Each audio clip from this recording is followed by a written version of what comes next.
bite byawe? Ni byiza. Ni byiza? Ngaho sohoka. Oya, uretse kuba ndwaye ahandi mu buzima ni byiza. Witwa nde? Nitwa Salim, ufite imyaka 25, ni hariya kurya nyuma. Uretse ikibazo cyo kutumva neza ikindi kibazo ufite ni ikihe? Ndumva ariko. Hana neza nyine.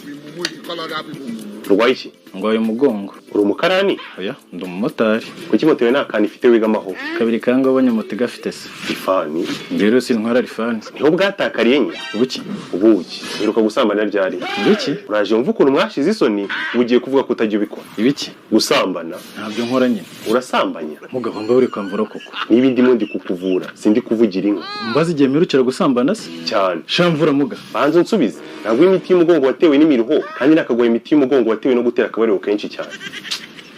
Mberuka kimwe gishize kwa gatandatu. Wakoze uduturu tungahe? Ako muga. Karame, ugamije iki? Kuvura siko kazi kanje. Ko mbona rero birarangira wivuye kandi nta muganga wiganga. Kubera ndagutimbura nukomeza kumbaza ibyo bibazo. Hari iribise maze nawe utaho uko waje. Wowe gabanya rero nsubiza ibyo nkubaza ngiye nk'umuganga mfite impamvu ndi kwikubaza. Icyo gihe wakoze uduturu tungahe? Tubiri. Urambeshya ngo umuti utari wo uwo mugongo urazamo inyonjo. Wakoze uduturu tubiri gusa. Tani. Kwa rero abandi babeshya ko bakora uduturu twinshi, wowe nta n'isoni kumbeshya uvuga duke. Uwo mukobwa mwasambanye yitwa nde? Haryo nkubwiye. Aho nkubona ukomanya utuno twawusohoka. Utamvuye se? Ngira izina rye nyine. Uri maze iki se? Naryo rirakenewe mu bizamini ndi gufata. Wajyaniye aho ugejeje se? Ntago byaba biri professional. Nta kibazo kuri nshuro ntube professional. Nkuvura nawe urapfa. Nta kibazo. Nipfa nzaba nizize ntuzandirire. Nyamara ushatse amvura wa mugabo kagabanya irari. Yararyoshye se basi. Bukiburarura.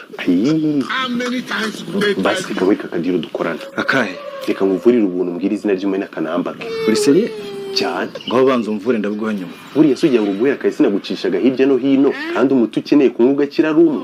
Ibaze kweri. Wirakarari.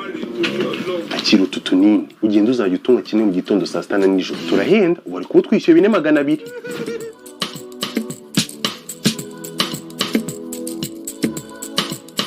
Izina rero ry'uwo mukobwa kandi ko nta muntu uri kutwumviriza. Yego.